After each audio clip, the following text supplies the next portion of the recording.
Hi, I'm Ashley Lovell, Hoover City Council, Place 3. And I'm Robin Schultz, Hoover City Council, Place 1.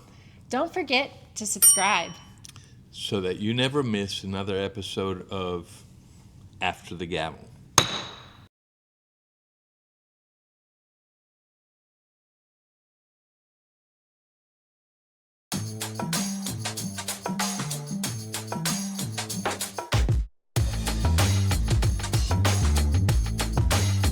Good evening, I'm Robin Schultz. And I'm Ashley Lovell. And this is After the Gavel for Monday, August 24th, 2026. The City Council President gavelled the meeting to order at 6 p.m. All members were present. We had one member leave, but he came back. Yes. Had a little bit of a car issue, but it was all well.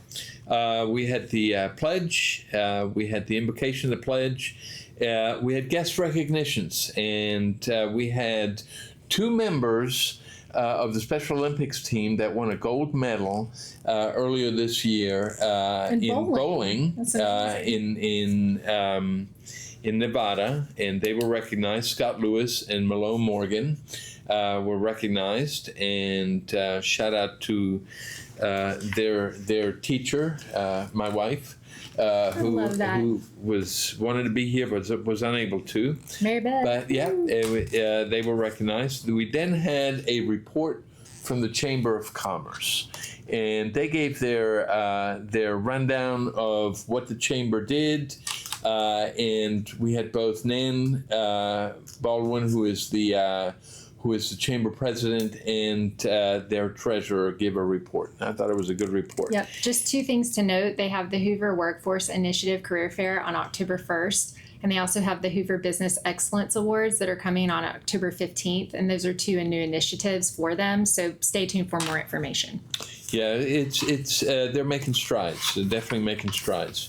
From there, we had public comments, and we had a very good one, I thought. One thing that I've heard some other people mention about overgrowth on Highway 150 between Shades Crest Road and Ross Bridge. And so the question is, who's responsible for that? Who has to take care of that area? And the answer is it's a state highway, and so the state takes care of it. But there's one thing I don't want to say it's not our problem, it's their problem. I think it needs to be addressed, it needs to be handled, and because as the people are driving through, it's Hoover. So we went ahead and put the Miss Hill, who was the one that made the comments, in touch with the right departments so that we can get this taken care of. Take ownership of it, let's fix it. That's right. And after that, we had two residents from Indian Valley Lake. You want to talk about that? So we had Mr. Sam Wasco and then Bob Hardy. Sam is the current president of the Indian Valley Lake Association, and then Bob Hardy was the past. And they came to speak about issues related to stormwater and silt. And so we were not able to respond to them at this meeting, but we're going to in the future. And from there, we went to the consent agenda, and boy, it was a long consent agenda, hefty. wasn't it? That was. It just Thank kept God on going on and on and on. We had 15 items on the consent agenda. Some of the highlights that I noticed, one of them was to create a website for dispatch. For the 911 Communications Center. They're the only public safety entity that does not have a website, and now they will. Should they have a website? Absolutely. They are probably the single most important people you talk to if there is a problem, because they're the ones that determine who needs to go where, when. They're the first responders. So we think a lot of our 911 Communications Center, probably one of the best in the country. As a former dispatcher, I think they do a phenomenal job. Very, very impressed with them. We had a few grants. We had one item Item number 893526, which is where the City of Hoover and Hoover City Schools agree where Hoover City personnel will serve as instructors at the RC3 Fire and Emergency Services Academy. RC3 is a very important part of Hoover City Schools, and we have an outstanding fire academy there. On Saturday, the council was invited to the Monte d'Oro ice cream social. And Station 1 was there with engine number 1. And one of the firefighters was an RC3 graduate. Yeah. Mm-hmm. So I was very, very impressed with that. And after that, we have a building that we're trying to sell, 3021 Lorna Road. They asked for an extension on it for the closing, and that was approved. All items on the consent agenda obviously are approved. They are voted on as a whole. And so unless a member of the public or a member of the council would like to have them removed. And from there, we went to Meals on Wheels. Do you want to talk about that one? So we had Liz Wilson from United Way come and speak with us, and I wanted to understand a little bit more about the program. So we had a few further questions, Councilor Smith and I.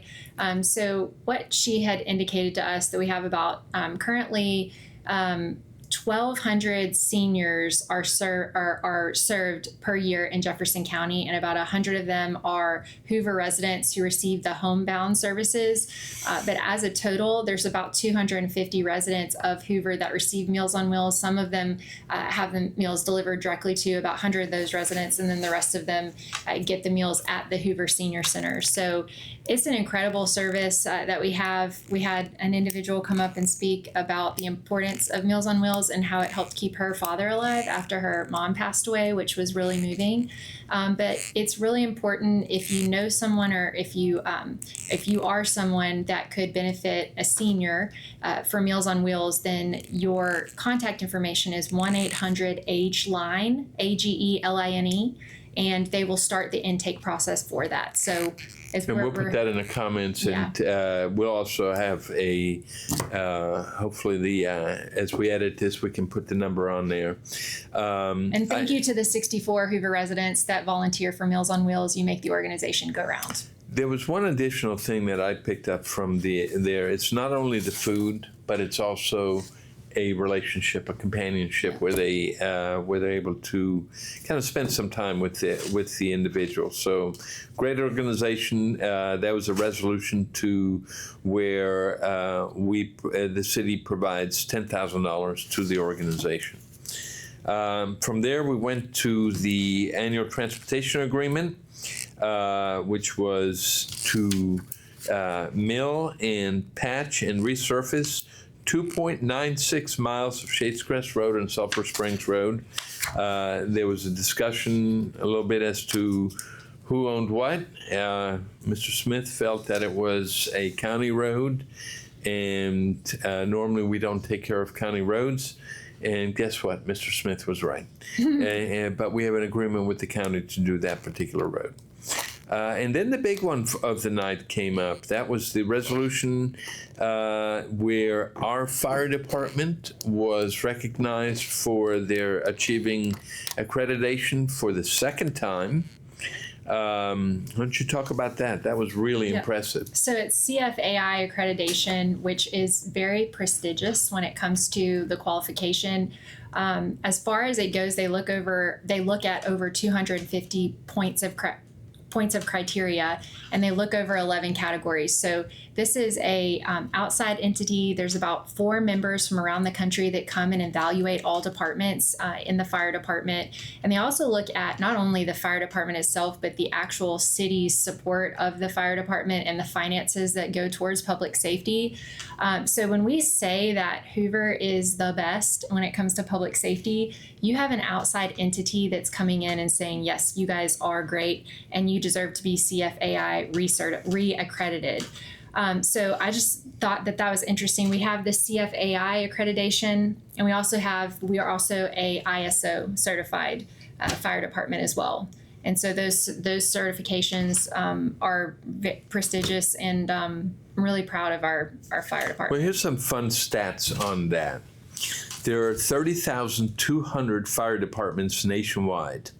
Only 127 of them hold both a Class 1 ISO rating and a CFAI accreditation. That speaks volumes. And we were the very first fire department to get the ISO Class 1, and that was done in 2021.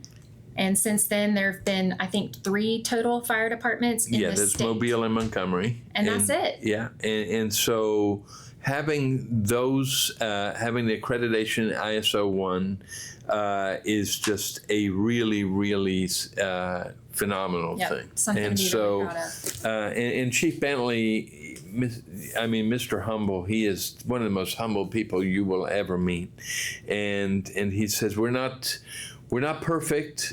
We make mistakes, but we'll only try to make a mistake once. And his people are just phenomenal. We're very, very fortunate to be in the city of Hoover, having the public safety departments that we have. I mean, from the 911 communications center to the fire department to the police department, just the best. And the police department's also accredited. Yep. So it's an outstanding thing. So let me clarify, because I want to make sure we get it correct. But it's the CFAI accredited agency in Alabama. We were first accredited in November of 2021, and effective August 18th, we are reaccredited again the second time. And then we received our Class 1 ISO rating that's been held since 2017.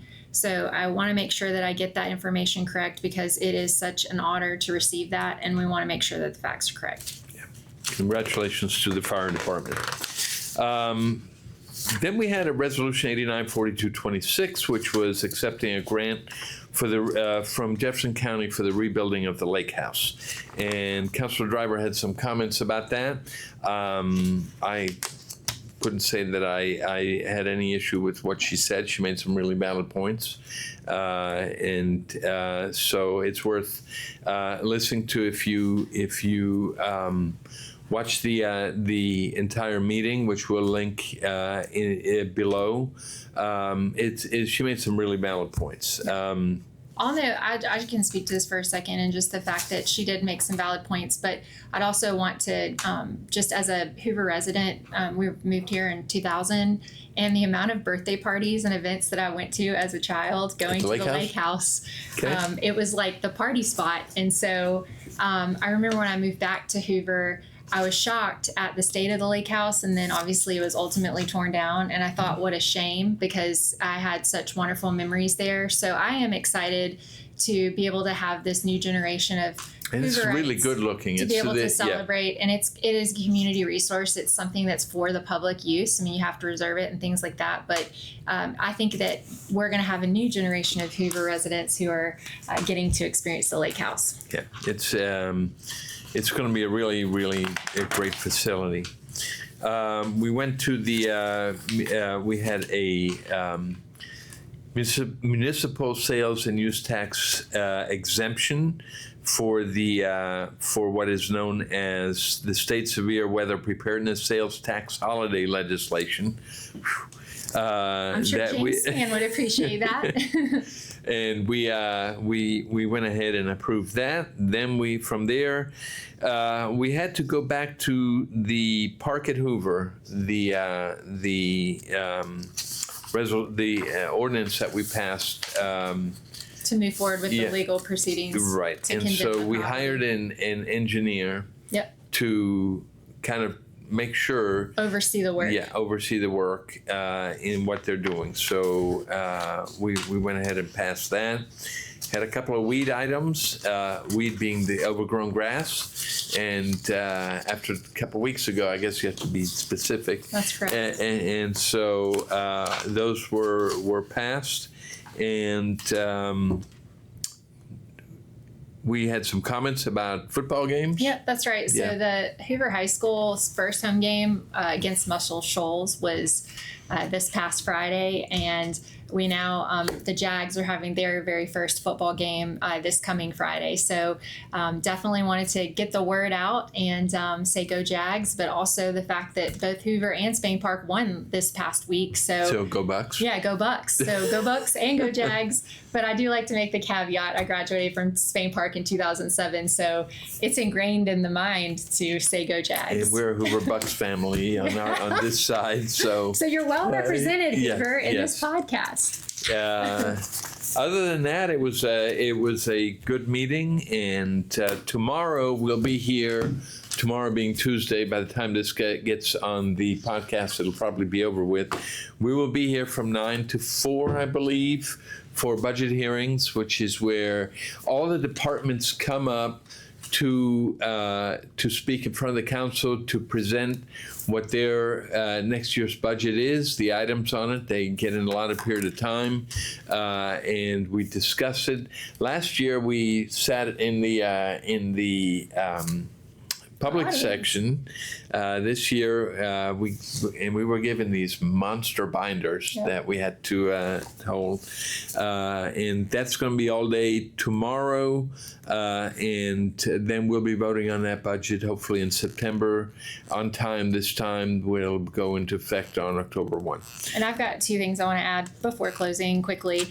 Be on the lookout for our After the Gavel ad that we have placed. We have one on the Jumbotron at Hoover High School football games, and we also have an ad in the media guide for Spain Park. So both of those are incredible ways to support the schools, but we also want to get the word out, and that also ties into the fact that, I don't know if you're looking at the date, but we're literally like 2 days away from being a year since the election. And that is just something that I want to say personally, thank you for electing us. I had a 2-for-1 because I did go into a runoff, so I had to have a little extra there at the end. But this podcast is an example of transparency and accountability that Councilor Schultz and I campaigned on, and it's something that we take very seriously. So it was never just a tagline for us. It was something that we wanted to put into motion since day one, and the podcast is an example of that. So I want to thank you all for allowing us the opportunity to serve you, and I can't believe it's been almost a year since the election. Yeah, and I kind of want to tie into that. I got an email today from a resident who pointed out that they wanted the agenda and packet to look at the bills from the July 27th council meeting. And those agendas and packets are only available on the when the meeting is taking place. You go to the city's website and click on it, and the packet is there. Packet's normally about 500 pages, and it's there to download. But then it goes away. It does not get stored. The agenda does for retrieval, but the packet does not. And so I told them just go to the After the Gavel podcast YouTube page or the Hoover channel, and I link both of I link the packet and the agenda into the description part, so you can go back and get agendas and packets all the way back to the to 2023 when we first started the Hoover channel. So if you ever need to get it, that's the way to get it, is just go to one of those 2 on After the Gavel. We've got all those links there. We want to keep you informed. We want to keep you in the loop. We want to keep you, we want you to know what's happening, and every once in a while come to a council meeting. They're a lot of fun. We'd love to have you. And that is all for the week of August 24th, and we will see you after Labor Day. In the meanwhile, don't forget to subscribe and like and share. I'm Robin Schultz. And I'm Ashley Lovell. And this is After the Gavel. Thank you.